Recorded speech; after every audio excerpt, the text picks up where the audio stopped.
the things that this summer has done for me started before I actually got here. I think only Joy knows to the extent that I had to plan and the many obstacles that I had to overcome to get here that were completely and like fully out of my hands. From the beginning, like when I found out about Summer Job Project, it took me a long time to like take the step to do it, and when I did, it was literally like 3 or 4 big things that came up that meant I wouldn't be able to do it. The 2 biggest ones were my job ended 2 weeks after this started, and my job at school began a week before this ended. So I found out the first thing and called Joy. You know, I'd been accepted. I was really excited, and I said, Joy, I can't come. Like, my job doesn't get out till 2 weeks after Summer Job Project begins. And she said, you know, let's see what we can do about it. Let's call your employer and see if they're willing to extend the start date. And by the grace of God, Matt at Super 8 said yes. And so it was like such a relief when I found out. And then I get an email from school, which is like, this is your start date at Sam Houston for training. And I was like, what? No, like this is impossible. And so I called them and I had to work all that out. That was when I began to know like that God was completely in control, and I started to trust Him. Just getting here in itself was, I was able to see how great God is and how He really does have control over all things. And before I got here, I was already like in awe of how He works. Once it all came true, like, oh yes, I got enough money to do it, I got accepted, all my deadlines were good, I wasn't gonna be homeless when I got to Sam Houston, I started getting really worried about being late, because I was like, everyone's going to build relationships and they're going to be friends, and I'm going to be like this like weird kid that gets there late, and everyone's going to wonder why, and maybe they won't understand. I remember, and then I also remember on the flight here when they changed me from the big plane in Colorado to the little plane to take me to Bozeman. I was like, what am I doing? Like, I don't even know who I'm going to meet at this airport. Like, I don't know what these people look like. This is like the perfect scenario to like get put into human trafficking, like nobody else knows. I was like panicking on this little plane, like feeling like I was already gonna die. And so I get to the airport and like people, you know, I turn on my phone and they're like, we're here, whatever, and I'm like, it's a number, like there's not even a name to the number on my phone. I'm like, oh my God, I must be out of my mind. And so then I get into the airport, like I start seeing mountains. I remember the mountains. I was like, oh my God, there's snow on them. This is crazy. And I get into the airport, and y'all know like the glass walls, they're the glass windows kind of like this. And I was just standing there like, oh my God. And then I realized I had to keep moving. So I'm like, okay, to find the people. And there's all these elderly people. And I'm like, And then I see these bright, shining faces, gigantic smiles. And I was like, that's them. So it's like this awkward, like, smile back. It's more like, you know, showing teeth. And so I wave and they wave back excitedly, and that's when I knew, like, okay, I'm in good hands. And I felt at ease the moment I saw them. I lost my fear, but I was still nervous. The moment that I saw them, they were like, give us everything, take it off, we'll carry you into the car. Like, they literally said that. I think it was this one. She's like, I can carry you. What?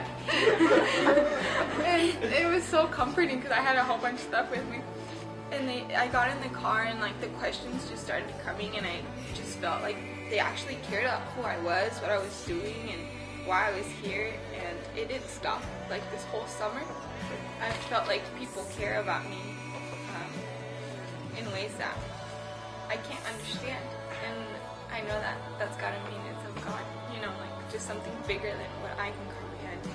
I remember telling Joy once on a one-on-one that my words, like the things that came out of my mouth, were heard, and it was just such a different feeling to know that somebody was listening, because it meant that they cared.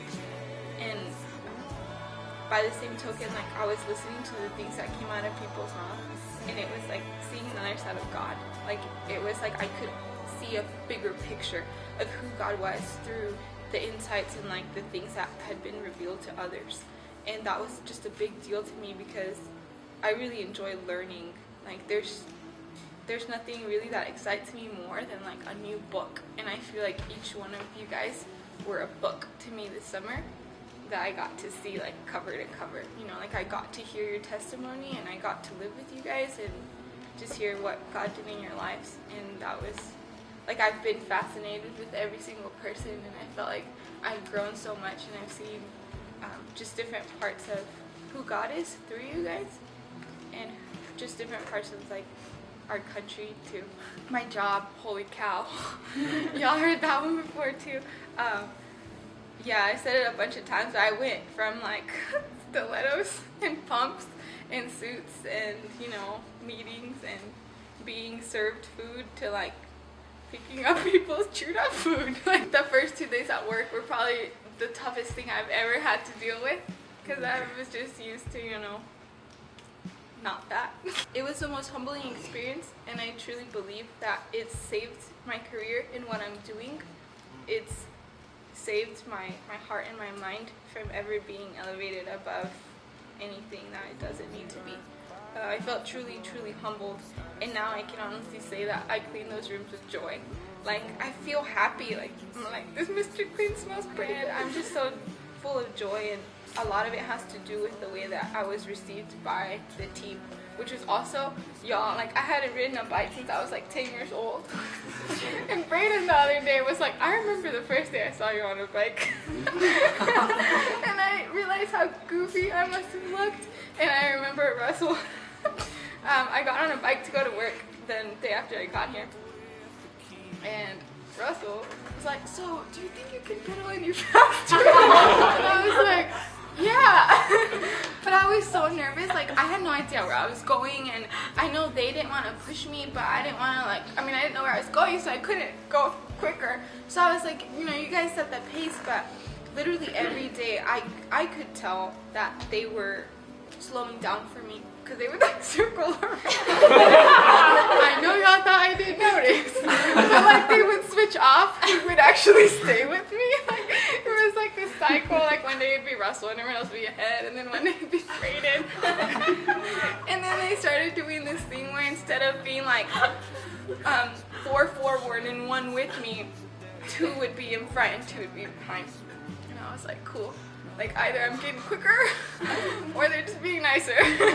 Through y'all's actions, like, I just felt loved for the first time. Like, I felt fully comfortable, like, I don't know, like, fully me.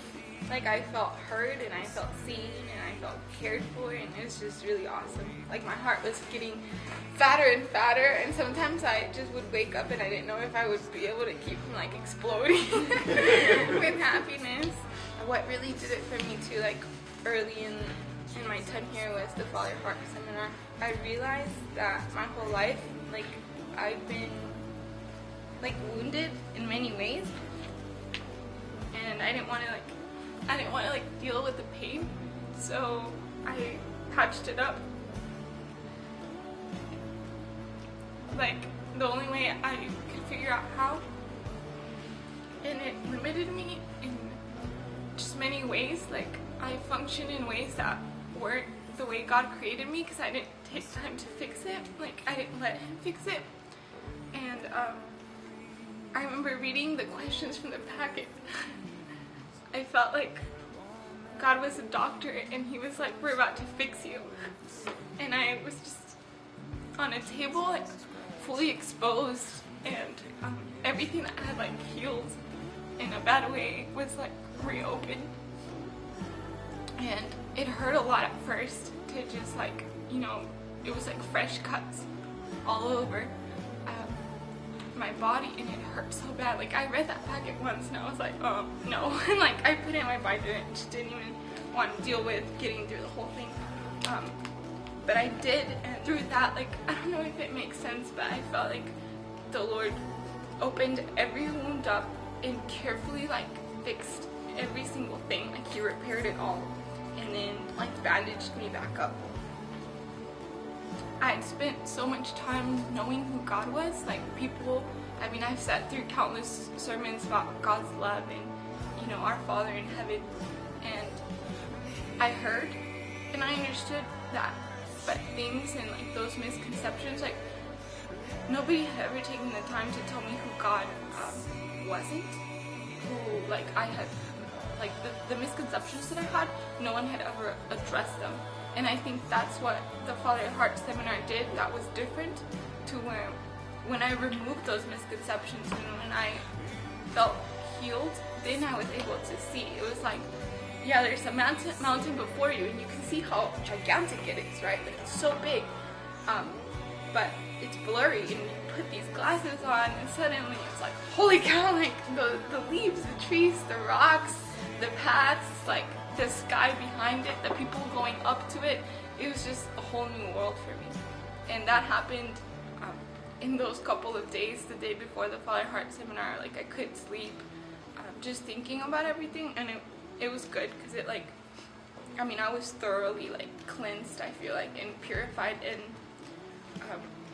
my vision was just so much clearer, and I feel like without that I wouldn't have been able to pay attention to you guys and to truly take everything that I did from you and from God, because through that I also, like, I mean, it was just glasses, like, I read the word and it made so much more sense to me. I saw it coming alive before my eyes, like, everything around me just screamed, like, hi, I'm here and I've been here, like, welcome, you know, like, I felt embraced, and I just felt me. I know in my heart that I know who God is now, and because of that, I understand, like, there's nothing that's gonna hold me back from sharing that with other people, and even then, like, I'm just glad that I finally get it. Like, it's so incredible.